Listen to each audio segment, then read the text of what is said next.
Democracy is under siege. It is not very difficult to pinpoint countries all over the world where those words have never been more true. There are questions over electoral legitimacy in places like the United States, and then there's the problem of short-termism, where politicians push through policies that will get them re-elected, not ones that will solve current or future problems. Take a look at what's happened in America, where national debt is now at the highest level since the post-World War II years. This under a president who said he would eliminate the national debt over 8 years. Well, in another 10 years, the debt is expected to be nearly the size of the entire U.S. economy. Mr. Trump's grandchildren and mine will be paying for that. So, what to do? My next guest, Dambisa Moyo, has solutions. They're all to be found in her new book, Edge of Chaos: Why Democracy is Failing to Deliver Economic Growth. Dambisa, pleasure to have you on. Thank you. I'm happy to be here. To me, what's interesting is you're an economist, and you looked at this problem and decided there isn't an economic fix, because sort of everyone knows the common sense economic solutions to this. The problem is you can't get politicians to do those things that they know you need to do.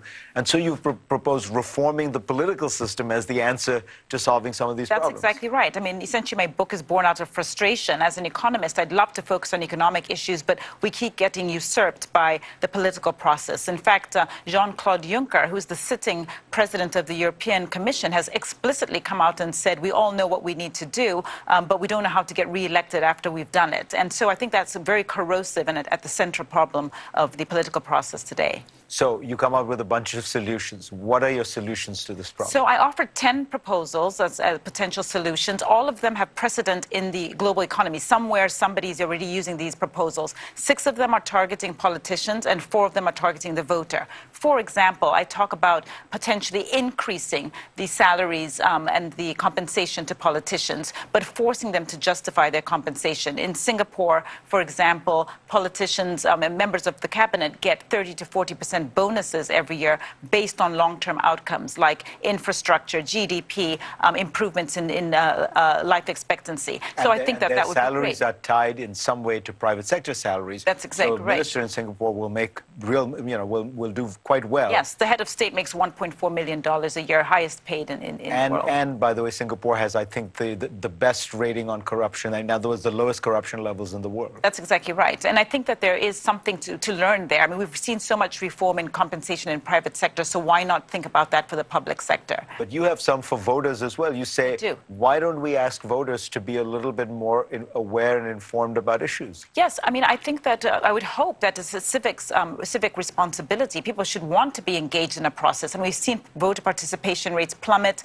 There are real questions about how much knowledge the voters have, just about their own rights, but also about the political system. So, I do consider mandatory voting. 27 countries around the world, including Australia, Belgium, Luxembourg, and Greece, they have mandatory voting where voters are actually required to go and vote. I think that's something worth considering. At the extreme, we might also consider increasing or weighting more or less voters based on their engagement. So this is not about adjectives such as wealth or race or gender. It's not about ascribing votes based on those areas. It's about increasing the vote based on people's engagement. How interested are they? How engaged are they on some of the prevailing public policy issues? So if you're aware, engaged, and informed and passionate, you could your vote could count a little more. You'd get like a 20% boost or something like that. Yes, and this is being considered around the world right now. I mean, there are lots of variations of it. And frankly, I think it could work, potentially could work in a referenda. I think it's much harder to implement in a general election, but you could see how weights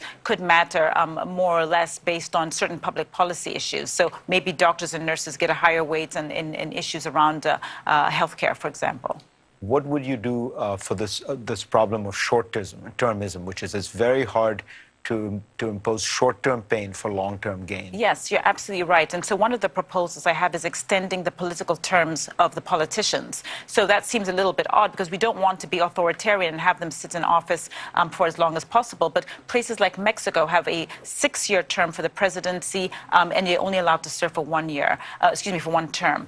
In Brazil, they have 8 to 9 year terms for their senators. And I think that actually helps to focus the mind. They're not interested in fighting the next election. participation. They're there essentially to focus on the immediate public policy problems. So I think there's something quite interesting to explore there. A lot of people hearing this might say, but this is all pie in the sky. You're not going to get, I mean, in today's world, are people going to pay politicians like the private sector? Are they going to, have mandatory voting?